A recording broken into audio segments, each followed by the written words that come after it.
Tenth का हमारा topic है कार्बन एंड इट्स कंपाउंड। उसको हम लोग कंटिन्यू करेंगे। तो आज का हमारा टॉपिक है वर्सेटाइल नेचर ऑफ कार्बन। हम लोगों ने प्रीवियस क्लास में कैटिनेशन प्रॉपर्टी देख ली थी, एलोट्रॉप फॉर्मेशन देख लिया था। अब देखेंगे हम लोग versatile nature of carbon. The formation of covalent bond by the sharing of electron enable carbon to form a large number of compounds. Carbon की वो कैपेसिटी, कार्बन की कोवलेंट बॉन्ड बनाने की जो कैपेसिटी है, उसी वजह से जो कार्बन है वो क्या बना सकता है, लार्ज नंबर ऑफ कंपाउंड्स। मतलब किसी के साथ भी कंबाइन होके वो बहुत सारे क्या बना सकता है, कंपाउंड्स बना सकता है। हमने कैटिनेशन पढ़ा था। कैटिनेशन प्रॉपर्टी होती है कार्बन की, जिसमें कार्बन खुद के ही कार्बन से क्या होता है, अटैच होता है। Carbon attached with itself and long large and branched chain is formed, जिसमें कार्बन खुद के ही कार्बन से अटैच होकर के क्या बना सकता है, लॉन्ग चेन बना सकता है, या फिर कैसी बना सकता है, ब्रांच्ड चेन बना सकता है। If the bond between the carbon and the carbon, if the bond मतलब कि कार्बन और कार्बन के बीच में अगर हमारा बॉन्ड कौन सा प्रेजेंट है, सिंगल बॉन्ड, तो वो होते हैं हमारे सैचुरेटेड कंपाउंड्स। अगर हमारा कार्बन और कार्बन के बीच में bond is double bond and a triple bond, then the compound is unsaturated। अगर बॉन्ड हमारा कैसा है, डबल बॉन्ड है या ट्रिपल बॉन्ड है, तो हमारा कंपाउंड जो होगा अनसैचुरेटेड कंपाउंड होगा। No other element exhibit the property of catenation except the carbon shows. Except जो कार्बन है हमारा, जो ये प्रॉपर्टी शो करता है कैटिनेशन की, कार्बन के अलावा ये प्रॉपर्टी शो नहीं करते हैं। Silicon forms compound with the hydrogen with which have chain up to 7 or 8 atoms. These compound are very reactive। देखो सिलिकॉन भी फॉर्म करता है, वो भी कितना, सिर्फ और सिर्फ 7 और 8 किसके साथ, हाइड्रोजन के साथ। लेकिन वो भी क्या होता है, रिएक्टिव होता है। कैसा होता है, नेचर में रिएक्टिव होता है ये जो कंपाउंड बनाता है silicon. The bond formed between the carbon is strong, hence stable। जो कार्बन बॉन्ड बनाता है वो क्या होता है, स्ट्रॉन्ग होता है, स्टेबल होता है। सिलिकॉन जो बॉन्ड बना रहा है वो क्या है, इतना ज़्यादा स्ट्रॉन्ग नहीं है, स्टेबल नहीं है, इसलिए वो कैसा है, रिएक्टिव है। लेकिन जो कार्बन बॉन्ड बनाता है वो क्या होता है, स्ट्रॉन्ग भी है और क्या है, स्टेबल भी है। तो उसकी स्टेबिलिटी क्या है, ज़्यादा है। स्टेबिलिटी ज़्यादा होने की वजह से वो कंपाउंड का जो फॉर्म कंपाउंड बनाता है वो कैसे होते हैं, स्टेबल कंपाउंड होते हैं। The carbon valency is 4। It is capable of forming the bond with the other atom like hydrogen, oxygen, nitrogen, sulphur. Carbon के पास कितने बॉन्ड होते हैं, 4, जिसके जो प्रॉपर्टी हमारी कार्बन की जो प्रॉपर्टी होती है वो क्या बोलते हैं, उसको टेट्रावैलेंसी। उस वजह से कार्बन कितने अदर एटम के साथ बॉन्ड बना सकता है, 4 के साथ। कार्बन है हमारा किसके साथ बॉन्ड बना है, जैसे ऑक्सीजन के साथ कंबाइन होगा, हाइड्रोजन के साथ, नाइट्रोजन के साथ, सल्फर के साथ कंबाइन होके वो क्या बनाएगा, फॉर्म का अदर कंपाउंड्स बनाएगा। और उनकी प्रॉपर्टी भी क्या होगी, सबकी स्पेसिफिक प्रॉपर्टी होगी, अलग अलग प्रॉपर्टीज शो करेंगे वो। Bond formed by the carbon is strong due to its smaller size. जो कार्बन की जो साइज है वो कैसी होती है, छोटी। तो साइज स्ट्रॉन्ग होने, साइज छोटी स्मॉल होने की वजह से जो बॉन्ड फॉर्मेशन होता है वो कैसा होता है, स्ट्रॉन्ग बॉन्ड फॉर्मेशन होता है। Because the nucleus hold the electron so strongly. देखो जितनी ज़्यादा साइज छोटी होगी उसको ब्रेक करना उतना ही ज़्यादा क्या होता है, डिफिकल्ट। तो कार्बन की साइज कैसी है, छोटी है, उसको ब्रेक करना ही क्या हो जाएगा, डिफिकल्ट हो जाएगा। तो बॉन्ड कैसा होगा, स्ट्रॉन्ग बॉन्ड। अब बात करते हैं हम लोग saturated and unsaturated carbon compounds की। सैचुरेटेड वो होते हैं जिसके अंदर कार्बन और कार्बन के बीच में कैसा बॉन्ड होता है, सिंगल बॉन्ड होता है। अनसैचुरेटेड वो होते हैं जिसके अंदर double bond and triple bond present है कार्बन और कार्बन के बीच में। सैचुरेटेड कैसे होते हैं, लेस रिएक्टिव होते हैं। क्या होते हैं, less reactive. Single bond present होता है जिसको हम लोग प्रीफिक्स जिसके लिए यूज होता है हमारा एल्क यूज होता है, एंड सफिक्स हमारा यूज होता है एन। जनरल फॉर्मूला होता है एल्केन के लिए, एल्केन के लिए हमारा जनरल फॉर्मूला आता है CnH2n+2। अनसैचुरेटेड जिसमें हम लोगों का डबल बॉन्ड प्रेजेंट है और ट्रिपल बॉन्ड है, ये जो होते हैं मोर रिएक्टिव होते हैं नेचर में। कैसे होते हैं, मोर रिएक्टिव नेचर में होते हैं। डबल बॉन्ड है, डबल बॉन्ड में एल्क प्लस ईन, डबल बॉन्ड के लिए हम लोग सफिक्स यूज करते हैं ईन।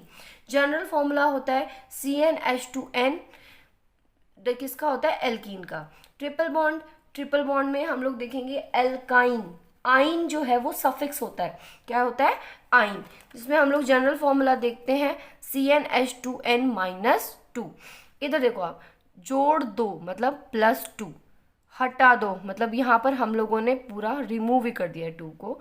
यहाँ पर हम लोग देख रहे हैं -2 यानी कि जोड़ दो, हटा दो, घटा दो, means alkane, alkene, alkyne, 2 plus किया, फिर हमने बिल्कुल रिमूव कर दिया, फिर हमने क्या किया, -2। जोड़ दो, हटा दो, घटा दो, ये क्या होता है, इनका जनरल फॉर्मूला होता है। जैसे एल्केन का एग्जाम्पल लेते हैं हम लोग। एल्केन के लिए हम लोगों ने देखा यहाँ पर एथेन का एग्जाम्पल लिया हमने। किसका एग्जाम्पल लिया, एथेन का, जिसमें 2 कार्बन के बीच में कैसे कितने बॉन्ड है, सिर्फ सिंगल बॉन्ड प्रेजेंट है। एल्कीन में हम लोगों ने देखा कार्बन और कार्बन के बीच में कितने बॉन्ड प्रेजेंट है, 2 बॉन्ड प्रेजेंट है। इसमें कार्बन और कार्बन के बीच में कितने हैं, 3 बॉन्ड्स है। Alkane, alkene, alkyne, ethane, ethene, ethyne, मतलब 2 कार्बन्स के लिए हम लोग क्या यूज करते हैं, एथ यूज करते हैं। बात आती है हमारी IUPAC। IUPAC is international union of pure and applied chemistry. Nomenclature होता है। नॉमेनक्लेचर देखो, जैसे कि हम लोग जानते हैं कि हम लोग अदर कंट्रीज में रहते हैं, अगर किसी और कंट्री में जाते हैं, उसको पर्टिकुलर कोई भी हमारा कंपाउंड है, उसको हम लोग अदर कंट्रीज में सेम नाम से अगर हम लोग बोले, तो हम लोगों को अगर वो अवेलेबल नहीं है, जैसे कि हम लोग कुछ भी चीज़ खरीदते हैं, तो अगर मुझे चीज़ चाहिए तो इंडिया में उसका नाम कुछ और होगा, अदर कंट्री में उसका कुछ और होगा। तो ऐसा कुछ कॉमन सिस्टम होना चाहिए जो हम लोग किसी भी कंट्री में जाए तो उसको यूज़ कर सकते हैं। इसलिए हमारे पास क्या अवेलेबल है, IUPAC। IUPAC के अकॉर्डिंग हम लोग किसी भी कंट्री में जाके उसके पर्टिकुलर उस कंपाउंड का नाम क्या होता है, सेम। IUPAC ने ये सिस्टम, ये एक सिस्टम है जिसमें हम लोग क्या करते हैं, कंपाउंड्स को नेमिंग करते हैं, जिसमें हम लोग जनरल देखते हैं नंबर ऑफ एटम्स को, हम लोग कार्बन एटम्स को, जैसे कि 1 है तो उसके लिए हम लोग प्रीफिक्स क्या होता है, जो नाम से पहले आए, प्रीफिक्स होता है before the name, prefix, and the suffix it comes after the name, मतलब ये क्या होगा, सफिक्स जो है वो नाम के बाद में आएगा। तो 1 कार्बन के लिए हम लोग यूज करते हैं मैथ, 2 कार्बन्स के लिए हम लोग यूज करते हैं एथ, 3 के लिए प्रॉप, 4 के लिए ब्यूट, 5 के लिए पेंट, 6 के लिए हेक्स एंड 7 के लिए हेप्ट, 8 के लिए ऑक्ट, 9 के लिए नॉन, 10 के लिए डेक। इसके लिए हम लोग मैंने आपको बता दिया है कि एल्केन के लिए हम लोग सफिक्स यूज करते हैं। एल्क का मतलब ये जो हमने पढ़ा है ना, एल्क, मैथ है, प्रोप, ये सब क्या है, एल्क। एन सिंगल बॉन्ड के लिए यूज होता है, इन डबल बॉन्ड के लिए, आइन ट्रिपल बॉन्ड के लिए। जितने भी हमारे एल्केन्स होते हैं जिसमें क्या प्रेजेंट है, सिंगल बॉन्ड, उनको हम लोग बोलते हैं पैराफिन्स। क्या बोलते हैं, पैराफिन्स। और जिनमें हमारे पास क्या प्रेजेंट है, डबल बॉन्ड प्रेजेंट है, उनको हम बोलते हैं ऑलिफिन्स। ठीक है। Carbon forms chain, branch chain and cyclic ring, cyclic carbon compounds. इसमें हम लोगों ने देखा था ये जो प्रॉपर्टी होती है कार्बन की, कौन सी प्रॉपर्टी है यहाँ पर, कौन सी शो कर रहा है, कैटिनेशन प्रॉपर्टी शो करता है यहाँ पर कार्बन। कौन सी प्रॉपर्टी शो करता है, कैटिनेशन। जिसमें आप लोगों ने देखा यहाँ क्या थी, नॉर्मल सिंगल चेन, यहाँ क्या बनाई है उन्होंने, चेन बनाई है, सिंगल चेन बनाई है। यहाँ पर आप देख रहे हो ब्रांच्ड चेन बनाई है, ठीक है। और यहाँ क्या बनाई है, साइक्लो, मतलब आप इसको रिंग भी बोल सकते हो। क्या बोल सकते हैं हम लोग इसको, रिंग। क्या बोल सकते हैं, रिंग। अब इधर देखो क्लोज, अब देखो ये दोनों स्ट्रक्चर्स हैं, ये कैसी हैं, ओपन स्ट्रक्चर्स हैं। कैसी स्ट्रक्चर्स हैं, ओपन स्ट्रक्चर्स हैं। और ये जो हमारी रिंग जो है वो कैसी स्ट्रक्चर है, क्लोज। कैसी स्ट्रक्चर है, क्लोज।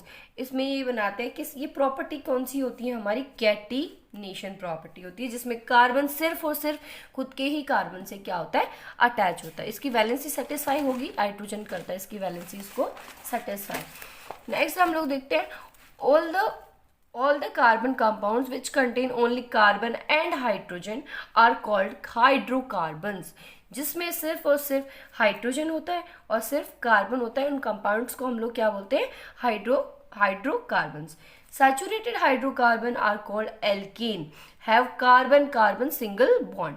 सैचुरेटेड कंपाउंड्स क्या होते हैं, जिसमें सिर्फ कार्बन और कार्बन के बीच में क्या प्रेजेंट है, सिंगल बॉन्ड प्रेजेंट है। Unsaturated hydrocarbon which unsaturated hydrocarbons have carbon and carbon double bond are called also double bond, we can say that triple bond and double bond दोनों ही हो तो उनके लिए हम लोग यूज करते हैं अनसैचुरेटेड। जैसे कि अगर डबल बॉन्ड है तो हम लोग बोलेंगे एल्कीन, अगर ट्रिपल बॉन्ड है तो हम लोग यूज करते हैं alkyne. Ene for double bond, yne for triple bond. But in some compound hydrogen is replaced by the other atom. देखो हाइड्रोजन किसी और, जैसे कि अभी मैंने बता दिया, ऐसा तो है नहीं है कि कार्बन अपनी वैलेंसी सिर्फ और सिर्फ हाइड्रोजन के साथ ही सेटिस्फाई करेगा, कार्बन अदर एटम के साथ भी अपनी वैलेंसी को क्या करेगा, सेटिस्फाई करेगा। अगर हाइड्रोजन किससे रिप्लेस होता है, ऑक्सीजन के साथ भी रिप्लेस हो सकता है, सल्फर के साथ भी रिप्लेस हो सकता है, नाइट्रोजन, हेलोजन के साथ भी क्या हो सकता है, replace. These atoms are called as hetero atom, they have different properties. ये सब क्या होते हैं, हेट्रो एटम्स। अगर वहां पर हाइड्रोजन के अलावा अदर एटम आता है तो वो क्या होता है, हेट्रो एटम। और जो हेट्रो एटम होता है और ये क्या, उनकी प्रॉपर्टीज भी क्या होंगी, इनसे डिफरेंट होती है। अब हम लोग देखते हैं फंक्शनल ग्रुप के बारे में पढ़ते हैं, ठीक है। एन एटम और a group of atom which have specific property, वो ग्रुप ऑफ एटम जिनकी क्या होती है, सबकी क्या होती है, स्पेसिफिक प्रॉपर्टी होती है।